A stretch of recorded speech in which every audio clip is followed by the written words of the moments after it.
الناس حقوا زفردو جهنم سات كوردو بحال فرد خبيدي فردني اندحري لكوا قليل ነገር አይኮነን سلام أما العالم زلهم كورات هذا التيب زلهم سلام تعنا فغري حاجة زبل كلكم نتمنىكم نلمون نشتي تكميز بالكل شيء قريب لكم دقيقة سلام كتسامتي كان يقول لي زبال أبي أبزي يوتيوب كم ቋንቋ ጀርመን ብዛዕባ ኮምፒውተር ብዛዕባ ኣፕሊኬሽን ብዛዕባ ተሓቀኛ ወፍሪ ካልእ ማለት ከምዚ ይጥቅመና ዝብልኩ እንገዛ ርእሰይና ተማሃርኩ ሰባት ከይጠቅም ዝብልኩ ሓደ ፕላትፎርም ማለት እዩ ስለዚ ቶም ተታብዑኒ ቶም ሼር ትብሉ ወላ ቶም ኣጆኻ ትብሉን እውን ብጣዕሚ እናመስገንኩ እቶም ሰብስክራይብ ዘይገበርኩም ከዓ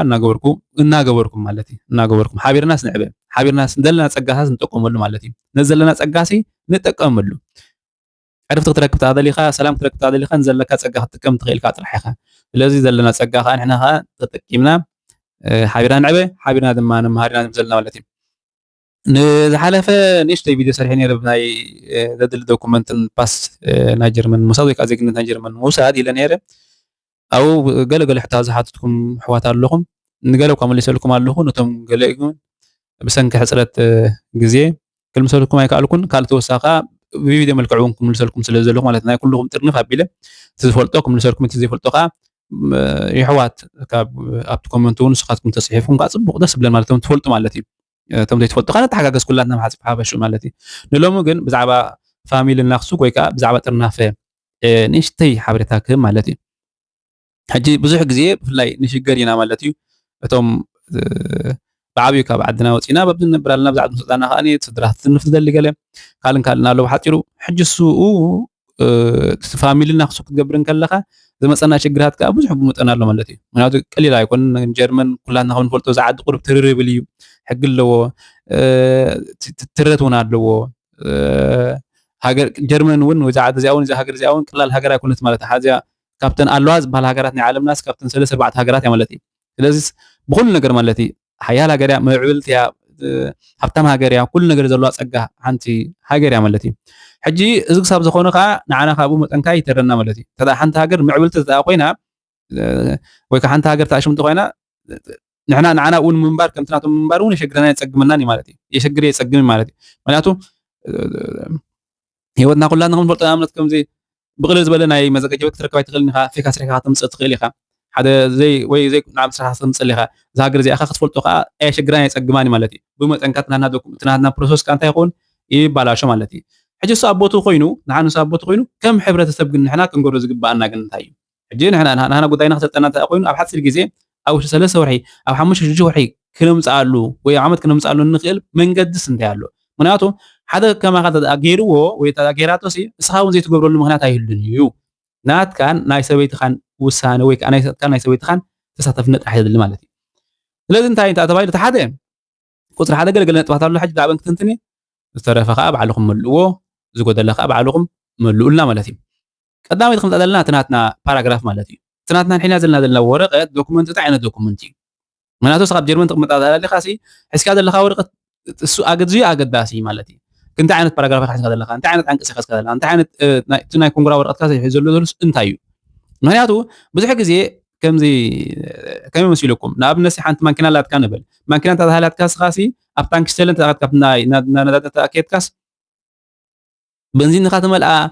ديزل خاتم الآسي تمام كنا مجمع خفلت على كاملتي نحن خا قدينا دسالت أبي إمباسنا جرماني قدينا دسالت أبي إمباسنا جرماني جن من قدنا جن بينيو من قدنا ينوسو كفس نجبني سخا باراجراف أنا كا باراجراف بيني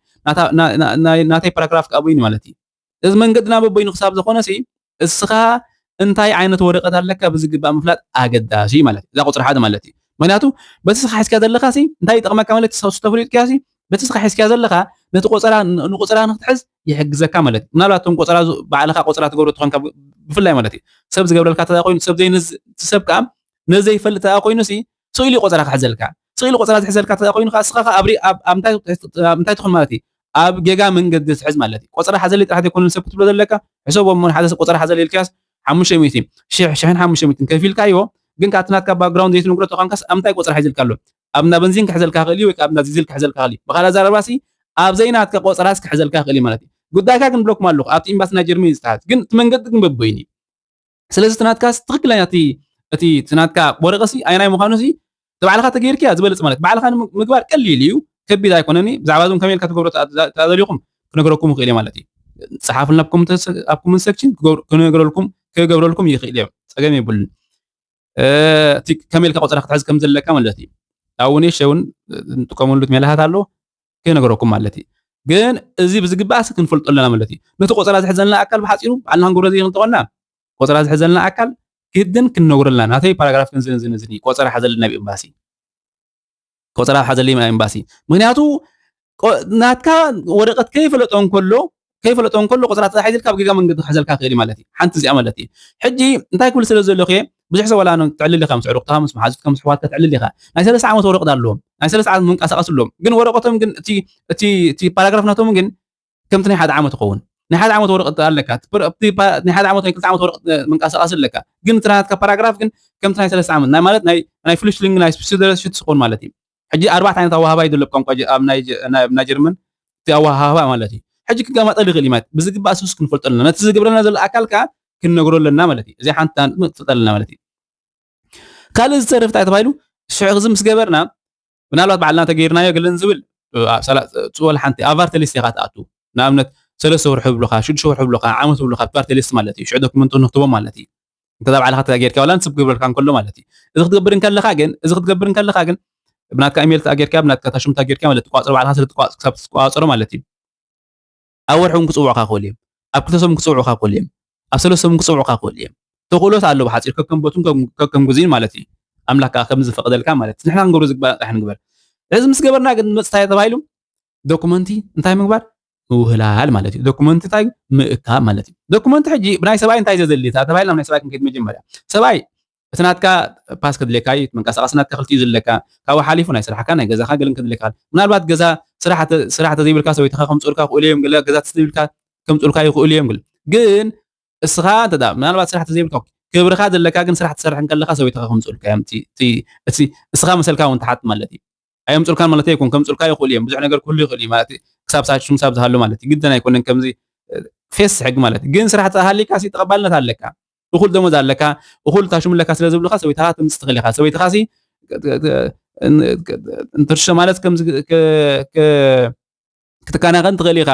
ኢሎም እውን እሳቶም ክገብሩልካ እዮም ስለዚ ናይ ስራሕካ ናይ ገዛኻ ናይ ሎን ኦፕሽን 3 ወርሒ ደሞዝካ እንደገና ፕሉስ ከዓ ኣዝያ ኣገዳሲት ነገርካ እንታይ ተባሂሉ ኸኒ ናይ ሜል ደብሻን ይጎን ማለት ሜል በሸሽቲገን ዝበሃል ከዓ እዚ ናይ እስኻ ተዓዲ ተቐመጠሉ ለካ ትምሕዳር ኬትካስ ተቐማጥ ናይ እዚ ምዃንካ ኤክስፓየር ዘይኮነ ንኣብነት ናይ ቅድሚ 3 ዓመት 4 ዓመት ዘውፃእካ ወረቐት ትሰደሎም ተኻንካሲ ኣይቅበሉኻን እንተሙ ዘሎ ማለት ታይዳ ናይ ሕጂ 6 ወርሒ ዘይገበረ ኣብ ኬትካ 5 ዩሮ ገለ ዲያ ዋጋ ኣብ ኬትካ እንታይ ትገብር ተውፃእ ኣብቲ ራይት ሃውስ ናትካ ናት ምሕዳር ኬትካ ማለት እዩ ኣብ ዝተቐማጥ ዝዓዲ ምዃነ ማለት እዩ ካልእ ክትጥርንፎ ዘለካ ወረቐቲ ይጠቅም ዝበልካ ወረቐት ማለት እዩ ዋላ ሰርቲፊኬት ናይ ኣባይነስ ክኾን ይኽእል ካልእ ክኾን ዝኽእል ኩሉ ዶክመንት ጥርንፎ ካልእ ተወሳኺ ትገብር ኣለካ ቪዛ ናይ መርዓኻ ዝኸትካሉ ማለት እዩ መርዓኻ ኢልካ ዝተመርዓኻሉ ቪዛ ከዓ እሱ ከዓ ኣውስትሪ ኮን ዝገብሩ እሱም ክተጥፍዎ የብልኩም እሱ ከዓ እንታይ ትገብሩ ለካ ንሱ ትቦም ምክንያቱ ስኻ ትእምኖም ኢኻ ዘለካ ሰበይትኻ ምዃና ማለት እዩ ሰበይትኻ ምዃናስ ክትእምኖም ኣለካ ክትእምኖም ዘለካ ከዓ እንታይ ብወረቐት ናይኻ ትእምኖም ትኽእል ምክንያቱ ብካልእ ከኣምኑኻ ኣይክእሉን እዩ እዚ ብወገን ሰብኣይ ክኸውን ከሎ ማለት እዩ ብወገን ሰበይትኻ እንታይ የድሊ ንዝብል ከዓ ብወገን ሰበይትኻ እንታይ የድሊ ብወገን ሰበይትኻ ፓስናታ ከድሊ ፓስናታ ከድሊ ክብሪ መዝገብ ከድሊ ፓስናታ ሃልይዋ ክብሪ መዝገብካ ግድን ኣሎ ማለት እዩ ግድን ከድሊ እየን ሕጂ ብዙሕ ግዜ እንታይ ይመፅእ ፓስ ናይ ኤርትራ እንተዘይብላሲ ከምፁልና ይኽእሉ እዮም ሕጂ ኣየምፅኡልካን እዮም ኣነ ከምኡ ኣይክብልኒ ምክንያቱ ኣነ ገባሪ ክሳብ ዘይኮንኩ ወይ ከዓ ታሽም ዘይኮንኩ ግን ንሳቶም ሕጊ ውፅኦሞ ዘሎ ካብ 2024 ዝተመርዓና ማለት እዩ ዝተመርዓው ወይ ካብ 2024 ዝተመርዓው ፓስ ናይ ኤርትራ ግድን ከምፅሎ ናይ ዋላ ናይ ስደተኛ ወረቐት ይሃለዎም ግድን ከምፅሎ ዝብል ሕጊ ኣቂሞም ኣለዉ ክቅይርዎ ይኽእሉ እዮም ይኽኣልዎ ምክንያቱ ንሳቶም ባዕሎም ድላዮም ስለዝኾኑ ሃገሮም ስለዝኾኑ ድላዮም ማለት እዩ ግን ንሳቶም ከምኡ ሳብ ዝኾነ ግድን ክትምፃሉ ሰን ዝብሉ ማለት እዩ እዚ ነብል ማለት እዩ እዚ እንታይ ሽሙ ናይ ሰበይቲ ማለት እዩ ካልእ ተወሳኺ እቲ ቋንቋ ናይ ጀርመን ከዓ መሓዝካ ፅቡቕ ናይ ሰርቲፊኬት ኣይነስ ከዓ መሓዝ ፅቡቕ ማለት እዩ ኣብዚኣ ምናልባት ክነስዕላ ዘለና ቋንቋ ናይ ሰርቲፊኬት ወይ ከዓ ሰርቲፊኬት ናይ ቋንቋ ጀርመን ከምፃኻ ወይ ከምፃኻ ናብ ጀርመን ኣየምፅኡኻን እዮም ብፍፅም ተኣምር ኣየምፅኡኻን እዮም ከምዚ ናይ ሓገዝ ወይ ከምዚ ክብሎ ኣየምፅኡኻን እዮም ስምዓኒ ግዜ ክወስዱ እዮም ምናልባት ነዊሕ ግዜ ዝጠመተ ክብሉ ክእል ማለት እዩ كنسا قدم يوم سحاتو مغنياتو اساس نايب حق دي ابس مريعه سبع ادي نايب حقي فيكي ودات نبر دلا قال لهم سحاتو تقداس نت قانقا تمهار تزيكيلا نساتهم كا اي قدسولانيم اي قدسولانيم كا بستخالنا متن حجي اب قانقا ناي جيرمنس نصعد علينا ማለት ነዚ ከዓ ምናልባት ካብ ዝተፈላለዩ ቦታታት ከና ክንመሃር ንኽእል ኢና ሎምስ ትምህርቲ ኣይወሓደ መሓፂሩ ኣብዚ ናትና ኣትኹም ብጣዕሚ ናውን ክትመሃሩ ትኽእሉ ኢኹም ማለት ኣለዎ ኣብዚ ዩቱባት እውን ፅዕና ክትመሃሩ እውን ትኽእሉ ኢኹም ማለት እዩ ተዳ ክንመሃር እንደሊና ብዙሓት ክትብልኩም ትብሉ ተዳኺምኩም ከዓ ዝመሃራ እውን ኣሕዋት ኣሎ ዝመሃሩ ኣሕዋት ኣሎ እውን ቴክስት ፀሓፋለይ ክሕግዘክን እውን ንኽእል እየ ማለት እዩ ክሕግዘክን ንኽእል እየ ብታ ዘላትኒ ግዜ ብጣዕምና ክንተሓጋገዝ ንኽእል ኢና ማለት ኣነ ክገብሮ ዝኽእል ማለት እዩ بفلاي أفريقيا زلهم يردعني جا أفريقيا زلهم نالات قرب كبد بلي ترير بليو يترفضوا أبز عدنا نبرنا كلنا كمان 10 عام 10 عام سب جيرهم كله جيرنا كلنا بزيكا إيش بين ليدل إيش بين مكونن إيش كم عاوز يتري عن زو بايتر مات زين حضرت نسيت زي كونن سي زخونا نقدر كنا زارة بين خلينا حجي تمغنيات كا أو نعنا كسب أبز لنا سب زلنا نعقنا أوزلهم نعقهم زلهم كم زغبتكم كارجس أنيا انت خونا ግን ክንዕወት ተዳኮና ግን መዓልታዊ እንተ ኣጽኒዕና እንተ ተማሂርና ግን ለውጢ ከም ዝመጽእ ከዓ ርግጸኛ እየ ማለት እዩ ምክንያቱ ዝዓረሰይ ኣምላኽ ዓስብና ክበልና እዩ እዚኣ እታ ቋንቋ ናይታ ሽም ማለት እዩ ካልኣይ መወዳእታ ክብሎ ዘለና ነገር እንታይ እያ ተባሂሉ ኣብ ጉዳይ ኢንተርቪው ሕጂ ኣብ ጉዳይ ኢንተርቪው ከዓ እንታይ ትሪኢኻ ወላይ ትሰምዑ ትሪኢኻ ሕጂ ብዛዕባ ገዛ ርእሳ ክትዛረብ ኣይሸግራን ይጸግማን ይኹን ታጓል ማለት እዩ ብዛዕባ ገዛ ርእሳ ኣይሸግራን ኣይጸግማን ይኹን ማለት እዩ ግን ብዛዕባ እንታይ ብዛዕባ ሰብኣያ ይሓቱ እዚ እውን ብዛዕባ ሰብኣያ ኣብዚ እውን እንታይ ክብለክን እንደሊ ምናልባት ኣብኡ ዘለኽን እንታይ ኢልና ናይ ሕተት ኣብቲ ኢንተርቪው ክንግብረካ እንታይ ኢልና ናይ ሕተት እንታይ እዮም ዝሓቱ እንተ ደኣ ትብላ ተኻም ዘይትፈልጦ ተኻምክን እውን ፀሓፈለይ ኣነ ካብ ክሰደልክ ንኽእል እየ ወይ ከዓ መልክዕ ቪድዮ ክተዳልወልክ ንኽእል እየ ማለት እዩ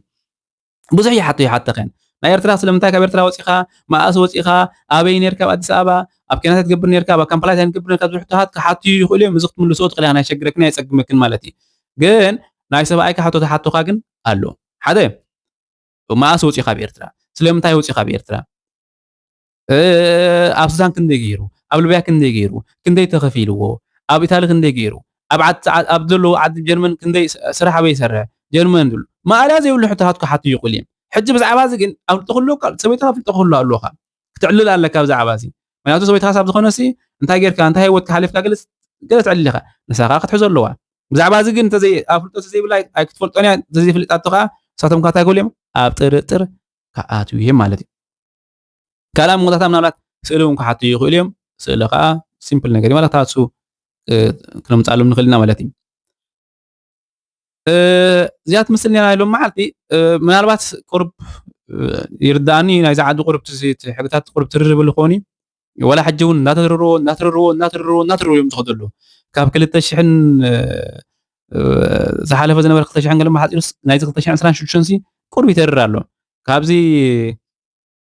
12 ወርሒ 6 ጅምርሲ ጅህናት ክኣትኹም ዘሎ ከምዘይብሉ እዮም ዝብሉ ዘለዉ ብፍላይ ከዓ ናብ ኣውሮጳስ ብሓፂሩ ክኣቱ ከምዘይብሉ ኢሎምሲ ይዘራርቡ ኣለዎ ኣፅዲቖም እውን ኣሎ ማለት እዩ በቲ ተሪር ዝኾነ ሕጊ ክገብሩ ከም ዘለዎ ካብ 12 ማለት እዩ ካብዚ ሕጂ ጅምር ዘሎ ወርሒ ካብ 12 ኣፅዲቖም ኣለዉ ሰብ ክኣቶ ኮይኑ ኣብ ጀርመን ማሓፂሩ ከም ልክዕ ገበን ዝፈጠመ ናብ ፖሊስን ገለን ኩሉ ዝፍትሾ 3-4 ማለት እዩ ዝፍተሽ ከምኡ ዓይነት ፍታሽ ገይሮም ቀጥታ ኣብ ሓፂር ግዜ ከዓ እንተዳኒ ስርሑ ትናቱ ፕሮግራም ድርትሪት ኣቢሉ ብፍላይ 10 ተሃልዩ 10 እንተልዩ ናብቲ 10 ዝነበሩት ናብኡ ቅጥርስዎ ከምኡ ፕላን ኣውፅኦም ኣለዉ ማለት እዩ ከምዚ ዓይነት ፕላን ማለት ካብ 12 ማለት ካብ 12 ወርሒ 6 ዝኣተወ ማለት እዩ ከምዚ ዓይነት ካብ ዘገብሮ ንሕና ከዓ ሕጂ ክንጥንቀቕ ከም ዘለና ማለት እዩ እንታይ ክንገብር ከም ዘለና ከዓ ንወሰከፍ ሰብ እንሻሎ ለባም እዩ ሓያል እዩ ንፉዕ እዩ ዝኾነ ሰብ ሕማቕ ሰብ ኣብዛ ዓለም እዚ የለን እንተኾነ ግን ከምዚ ሓበሬታ ብምስኣና ወይ ከዓ ሓበሬታ ብዘይምርካብና ግን ክጎድለና ይኽእል እዩ ሕጂ ብዙሕ ግዜ ወላ ንዝርኢ እንታ ተመልኪትና ሕጂ ከምዚ ኣብ ዝሓለፈ ምስ ሓደ ሓውና ምስ ሓደ ዓርቂ ንዕሊ ነርናስ ኤርትራ ኮይኑ ተመርዒ ወላ ኤርትራ ኮይኑ ተመርዒስ ናይታ ቤተክርስትያን ጥራሕ ሰርቲፊኬት ሒዙ መፅኡ ናይ መዘጋጀበት ስከ ይሓዘ ሕጂ ናይ ዘመጀበት ከይሓዘ ማለት ኣይፈልጦን ነይሩ ማለት ወላ እንታይ እኹል እንጂ ናይ ቤተክርስትያን ኢሉ ናይ ቤተክርስትያን እኹል እዩ ንምንታይ ሃድለ እዚኣ ጥራይ ኣክልት እንዳ ኢሉ ባ ጥራይ መሲሉ ወሱ ሕጂ ስለዘይ ፈልጦ ይምበር ተዝፈልጦ ነይሩ ሲ ምገበረ ነይሩ ንዑ ነፍሱ ሓሽ ማለት እዩ ምገበረ ነይሩ ማለት እዩ ገይሩ መፀ ማለት እዩ ሕጂ ኸ ንሕና እውን ካብ ዝበለና ብሰንኪ ሕፅረት ሓበሬታ ኢና እምበር ሕማቕ ሰብ ዝበሃል ሲ የለን ማለት እዩ ንሕና ከዓ እንተ ደኣ ዘድሊ ዶኩመንት ኣምፂና ከዓ ዘድሊ ዶኩመንት ኣምፂና ዞም ዓዲ ከዓ ኣብቲ ዝሓፀረ ግዜ ሲ ከምፅኡልናስ ይኽእሉ እዮም ማለት እዩ ከምፅኡልናስ ይኽእሉ እዮም ማለት እዩ ብሰረፈ ናይ ሎም መዓልቲ ዝነበረት ቪድዮ ትመስል ነይራ ጥቂመትኩም ትኩም ካ ተስፋ ይገብር ምናልባት ቁርብ ንውሕ ትብላ ትኮን ተና 15 ደቂቃ ቀሲለ ኣለኹ እቲ ቪድዮ ግን ክሕፅሮ ፈቲነ ኣይሓፀረለይን ምክንያቱ ሓበሬታ ከዓ ከማን እዚ ኣይበልኩን ከምዚ ሕፅር ኣቢለ ታሽሙ ገብረን ሓሲበ ነይረ እንተኾነ ግን ሓበሬታ ከዓ ቆራሪፀ እውን ኣለኹ ቆራሪፀ እትየ ዘለኹ ማለት ቆራሪፀስ ሕፅር ኣቢለ 15 ግዜ ዘለኹ ምክንያቱ ብዛዕባ ፋሚሊ ክናሱ ክታር ዘከልኻስ ነዊሕ ዝወስድ ጠመተይ የሸግር የፀግም ማለት ነው ዘነበረት ቢታት መስልና ደጊመ ሰላምኩም ይብዛሕ ኣብ ዘለኹም ሰላም ጥዕና ተመነኹ ሎም ፋኖኩም ኣብ ቀጻሪ ካብ ካልኦት ሕሳብ ንፀኩማ ሰላምኩም ይብዛሓለይ ይብዛሓልክን